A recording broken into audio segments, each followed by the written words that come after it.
Welcome back to Mad Hatter's Civil War History. Today we present part 2 of the Battle of Monocacy.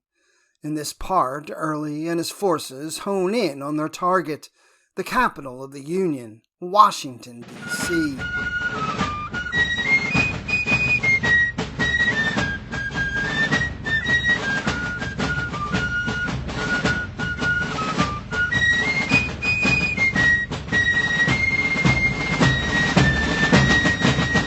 The lean and leathery foot soldiers Early commanded were the finest light infantry of the 19th century, accustomed to extracting a terrible toll from the Yankees whenever they met. And Early's lead division for the day's march, it was expected to be little more than a march, was led by a fire-breathing 27-year-old Major General Dodd Ramseur. Early expected Ramseur to swat away the enemy militia and dash down toward Washington, followed by Early's other 3 divisions, with Rhodes bringing up the rear and feinting toward the crossing that led toward Baltimore. Instead of terrified Sunday soldiers, Ramseur's forward troops struck a tenacious Union skirmish line on the northwest bank of the river, with rifle pits and a blockhouse at the party's rear to protect the bridges. Worse, the key terrain was on the opposite bank, in Union hands. The Gray cavalry had failed to identify fords in advance for a flanking movement, and any direct assault on the bridges would be costly, no matter how inexperienced the defenders. Ramseur could count at least a brigade's worth of Union troops. Still, he didn't realize that they faced the 6th Corps veterans. Wallace had deployed his meager forces with consummate skill, taking bold risks.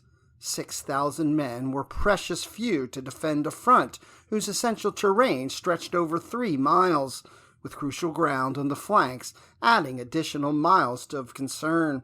But Wallace wagered that Early's target was indeed Washington, and made his disposition on that assumption.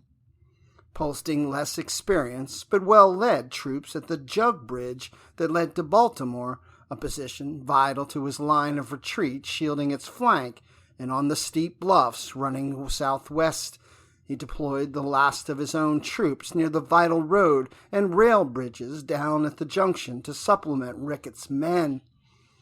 The 6th Corps Division stood firmly astride the Washington Pike and guarded the endangered high ground to the left, a broad plateau of fields dotted with a few houses. The skirmishers deployed across the river paired green troops with veterans to brace them, and Wallace's few artillery pieces were positioned with excellent lines of fire to support the skirmish line and to protect the bridges. Wallace had been studying the ground for days, and although his was a painfully thin defense, it was brilliant.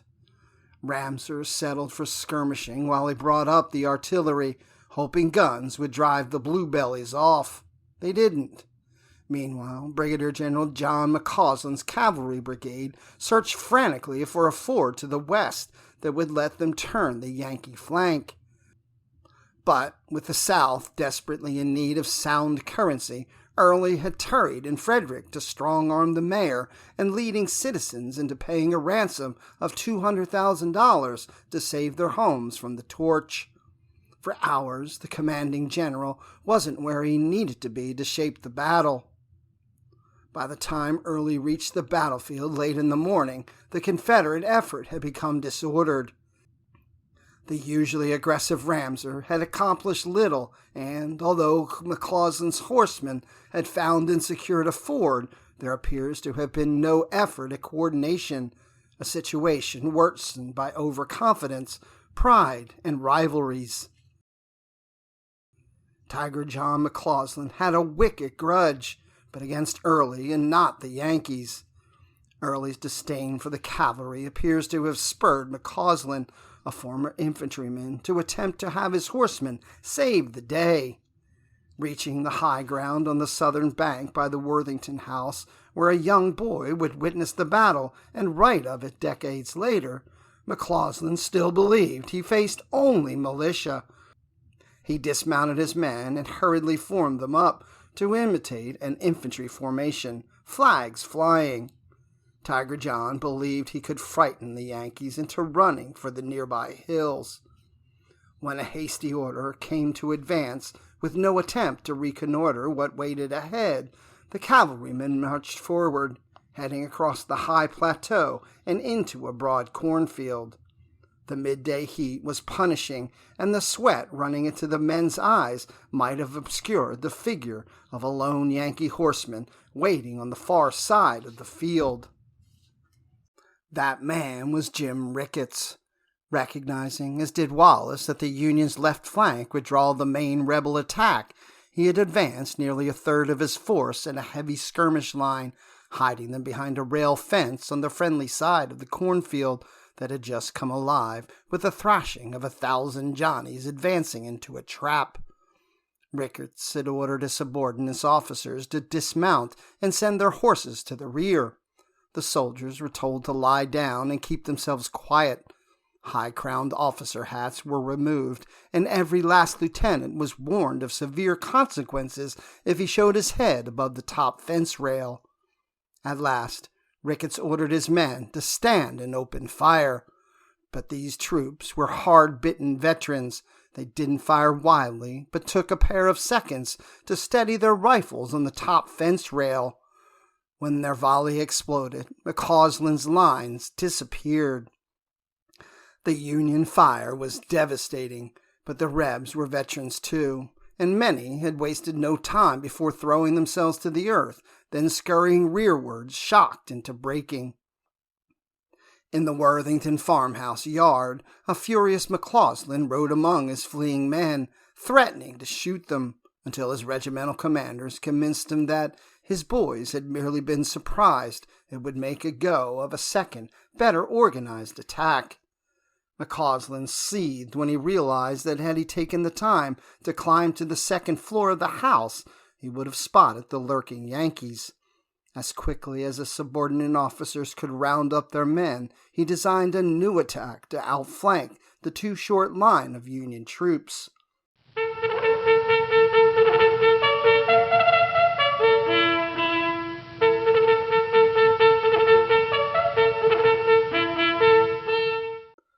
Wallace, for his part, managed the overall battle, while Ricketts handled the tactical fighting on the endangered flank. But fortune had turned again. By his calculations, Wallace had already cost Early 5 hours as the sun reached its zenith, but the Union commander's instructions to prepare the road bridge for burning had gone awry, and the covered bridge had been set alight before the skirmishers on the far bank could withdraw. Those men now had only the open-deck rail bridge as a tenacious line of retreat. A ford near the road bridge would prove a shooting gallery for the pursuing enemy riflemen. Then Wallace learned that the Junction's telegrapher, his link to Baltimore and Washington, had run away. More bad news followed. The 24-pounder, his only powerful gun, was out of action, and the train he had positioned to take off his wounded had pulled off at the first sound of battle. But Wallace's men fought, not only Ricketts' veterans, but the short-term soldiers as well. The visual contrast was almost comical, though, with the Home Guard men in relatively clean uniforms and wearing town feller complexions, while the Sixth Corps troops were ragged, with their face so darkened by gunpowder, dirt, and the sun that they might have been mistaken for U.S. colored troops. And now McCausland's men were as riled as their commander, sweeping forward around the dangling Union right and slamming like a door. Despite Ricketts' urgent effort to extend and refuse his line, his far-left regiments were caught in mid-movement and thrust back past the fine brick mansion, the Thomas House, or the Araby. But McCausland's boys, while game, were not trained infantrymen. Their attack reached its culminating point in the mansion's yard and began to break up. Spotting the disorder through the smoke and under constant bombardment from rebel artillery across the river, Wallace suggested that Ricketts launch an immediate counterattack. In the fog of battle, the order landed at the regimental level, and regrouped 6 corps men surged back up the slope toward the mansion. A bout of hand-to-hand fighting cleared the grounds, and then the house. McCausland grew wildly desperate, intent on proving that his horsemen were as good as any infantry. But they weren't. They made 2 more attacks, but both failed badly. Riding amid the dead and the wounded, Ricketts grasped that all the hard fighting his men had done had only been against dismounted cavalry, that the real trial was on the way. With Wallace shifting his green troops to cover more of the river frontage, Ricketts drew most of his men up into the high fields, reorienting his division westward. Praying for the arrival of the 2 delayed regiments and several missing companies, that mid-afternoon may have been the longest of Jim Ricketts' life. And it had been an interesting life at that. A West Pointer and a veteran of Mexico, the old artilleryman had performed bravely at Buena Vista, but wasn't the dashing sword who gained brevet promotions. In the old army, Ricketts' advancement from lieutenant to captain had been slow, and the outbreak of the Civil War found him a mere battery commander in the regular army. He was courageous, but his courage only brought him 4 wounds at Bull Run. He was left behind on the battlefield, reported dead. Ricketts' wife, learning that her husband might yet be alive, bullied her way past an old acquaintance, Jeb Stewart, and found Ricketts in a filthy room in a shanty whose yard was littered with severed limbs. Confronting weary surgeons, she saved her husband's leg, then went with him into imprisonment in Richmond, first in the disease-ridden almshouse, and then in Libby Prison, where at one point she nourished Ricketts by accepting charity from a sympathetic prostitute. With Ricketts' luck running from bad to worse, the Confederate government then selected him as one of a number of prisoners to be executed in retaliation for the hanging of Southern privateers. His wife went to war with Jefferson Davis, and she won. Still ailing, Ricketts was exchanged and reached Fairfax, Virginia, with his emaciated, ill, and beaming wife. He received command of a division and fought throughout the summer of 1862, until he was injured a second time, when, having already lost 1 horse that day, a second was killed and fell on him at Antietam. This time his return to command was delayed by a stint of inglorious court-martial duty, and then, when he got his new division in 1864, it was an unruly rump affair that combined veterans mad over the Army of Potomac's recent consolidation of corps. The division had performed poorly in the Wilderness, moderately well at Spotsylvania, and superbly at Cold Harbor, as Ricketts mastered its peculiarities.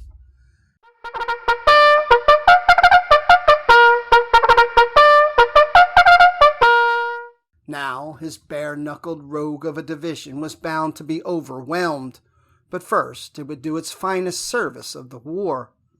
Major General John Brown Gordon's men had been resting in the fields between Frederick and Monocacy. For once they were merely watching a battle, instead of bearing the brunt of it. But their pleasure was fleeting. As Ramseur stalled and McCausland failed, Early fumed.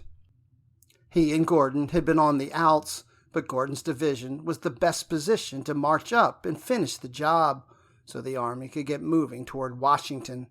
Early told Breckinridge to order Gordon forward. John Gordon never had to be told twice to attack. Aggressive, intuitive, and a masterful leader of men, he got his division underway quickly, heading for the Worthington Ford, used earlier by McCausland.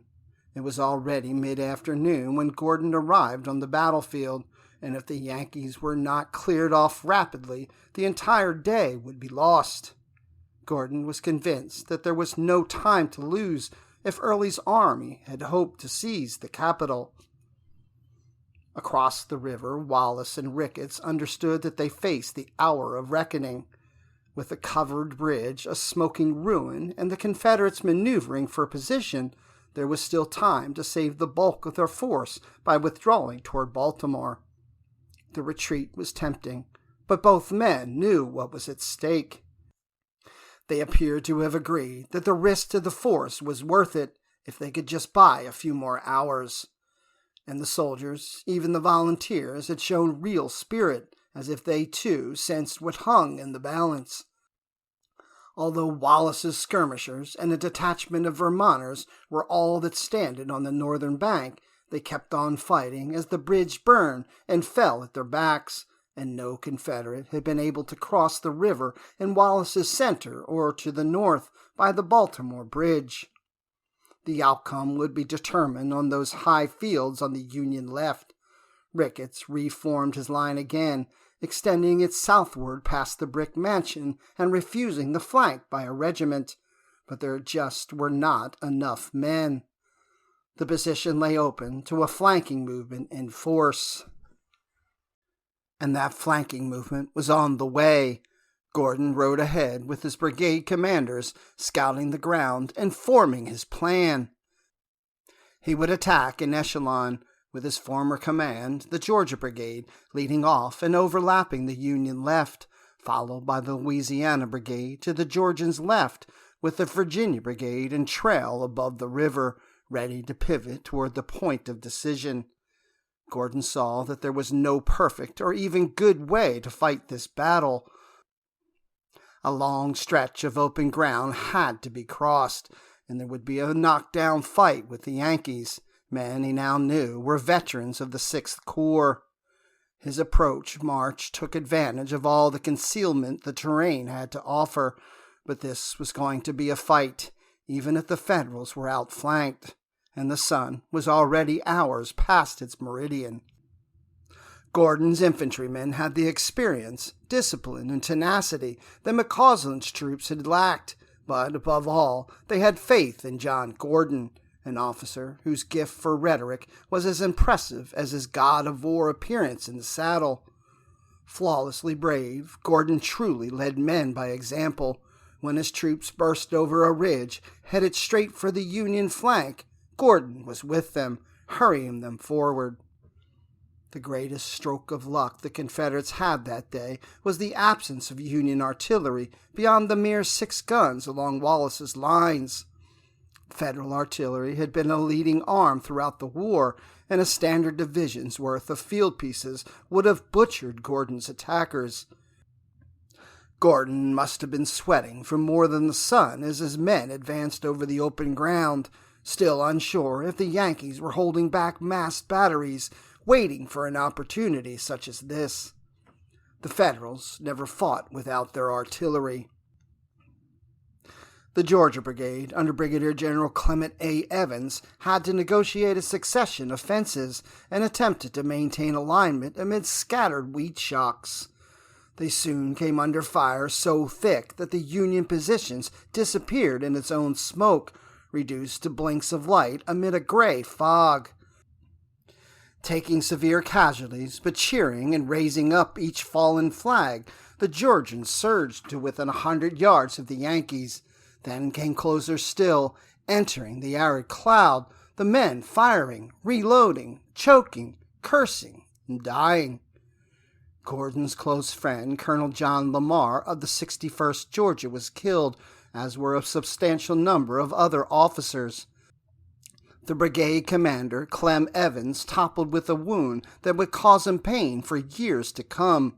In his pocket he carried a packet of steel pins, a rarity in the 1864 South, as a gift for his wife. The bullet that felled him struck the pins, splintering them and scattering bits of steel into his flesh. Gasping in the smoke, the Georgians must have felt that they had been abandoned, but the Consolidated Louisiana Brigade pounded in on their left, fixing the Yankees, then slowly pushing them back as desperate Union officers threw every available soldier into the wavering line. Survivors in Gordon's division remembered the attack as one of the bitterest fights of the war, and these were veterans of the Spotsylvania Muleshoe. But the Georgians and Louisianas never faltered, trusting in Gordon to turn the tide in their favor. A rumor flew through the ranks that Gordon was wounded or dead, and he was, indeed, down, thrown from an agonized, dying horse. But after a moment of shock, he forced himself back to his feet, hatless and still dizzy, and borrowed another mount to ride through the billows of smoke to deliver the killing blow. His Virginia brigade, which had been advanced carefully between the fighting and the river bank, was ready to go in just where Gordon needed them. He brought them up on the immediate tactical flank of the struggling Union line, and the howling Virginians, blood up and beyond the control of their officers, poured over a crest and on through a fence to slam into Ricketts' last meager reserves, just as they were marching up to reinforce their comrades. The Union defense broke, but it was not yet a rout. Rump regiments and pockets of men fought on, and the last line formed up along the road to Washington. But Gordon's men had the momentum now, and Ramseur had finally gotten traction with his own attack, driving the last Union skirmishers over the rail bridge or picking them off as they tried to wade through the nearby ford. Ricketts' division was flanked on both sides now. Having done more than Wallace expected, his green troops finally collapsed. The stubborn Sixth Corps men increasingly found themselves enveloped or surrounded. Troops lacked officers, and officers lacked troops. Riderless horses galloped across the field, and the sides grew intermingled. Desperate volleys killed friend and foe alike. But the inevitable outcome had grown clear. As the smoke thinned, hot-blooded Rebs herded hundreds of Union prisoners toward the rear. The last resistance faded, and brave men ran. Ricketts remained on the field as long as he could, struggling to direct a command that, for the moment, no longer existed. All but dragged off by his staff, Wallace hurried to the Jug Bridge on the Baltimore Road to do what he could to encourage its defenders to hold it and protect the line of retreat. But Confederate pressure had intensified on that flank, too. The retreat turned into a desperate flight from the battlefield, although the Union artillerymen brought off all of their guns, including the 24-pounder. Early found himself with so many Union prisoners that he called off the pursuit, unable to handle any more captured Yankees. For their part, the Federals who got away ranged from units maintaining a rough cohesion to individuals blundering through the countryside, drunk with fear.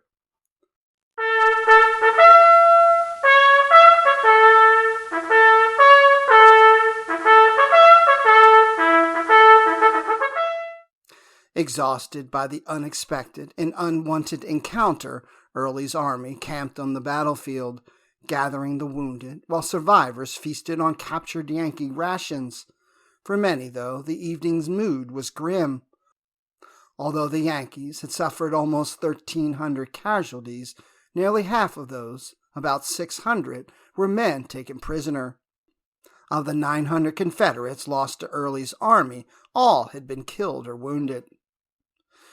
Gordon's crack division in particular had suffered, with 698 men falling dead or wounded in less than 2 hours. And Gordon's beloved Georgia Brigade had the worst of it, with the 61st Georgia wrecked. The regiment had gone into battle with 150 men. At nightfall, only 52 soldiers stacked arms. The embarrassments for Early's cavalry weren't over either. Clendenin's badly outnumbered Illinois troopers turned on their pursuers at Urbana. In the fading light, the Yankees tore through McCausland's surprised ranks, capturing a battle flag before disappearing again.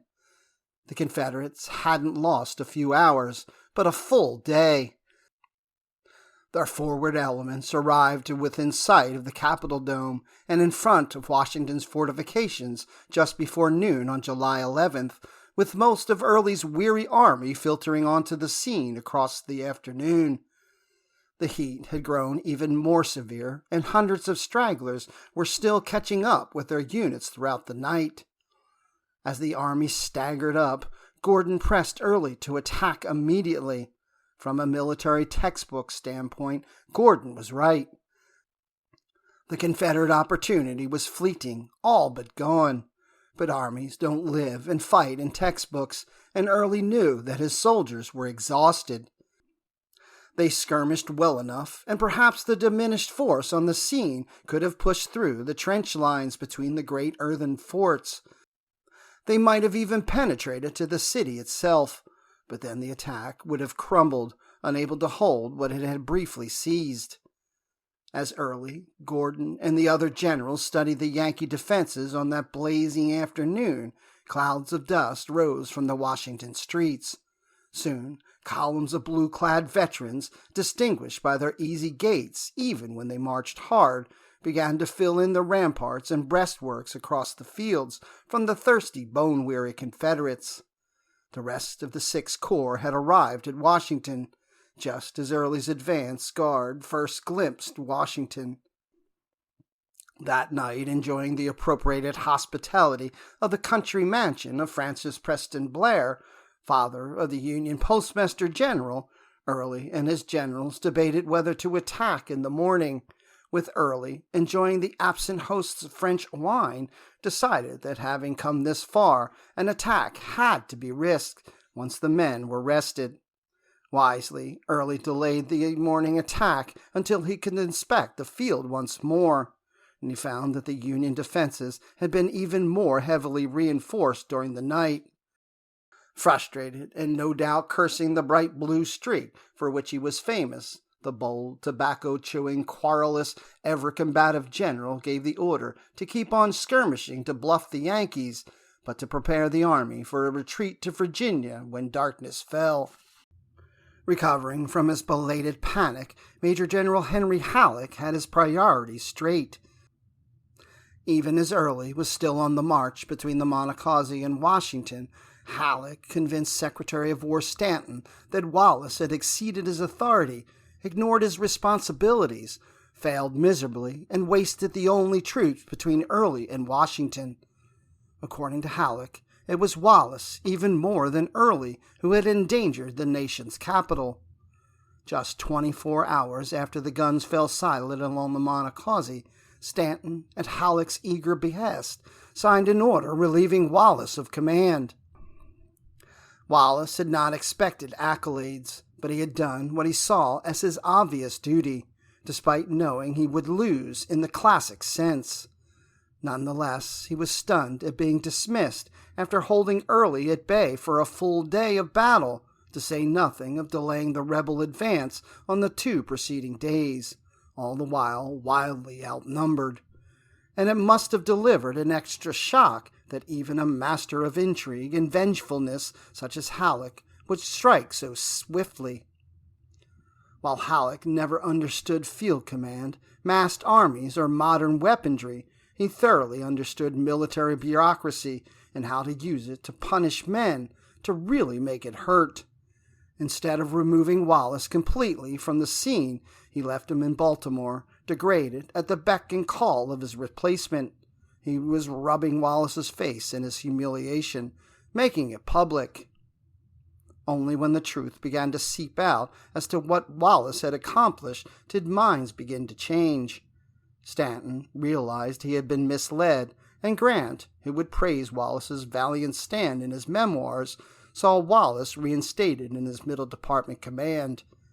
Later that summer, when Wallace accepted Grant's invitation to visit his headquarters at City Point, he was treated generously and thanked for what he did on that muddy river on July 9th. Nonetheless, when Wallace asked Grant for a field command, just for a division, Grant made excuses. Wallace had just saved Washington, but it turned out he was still on the wrong side of politics.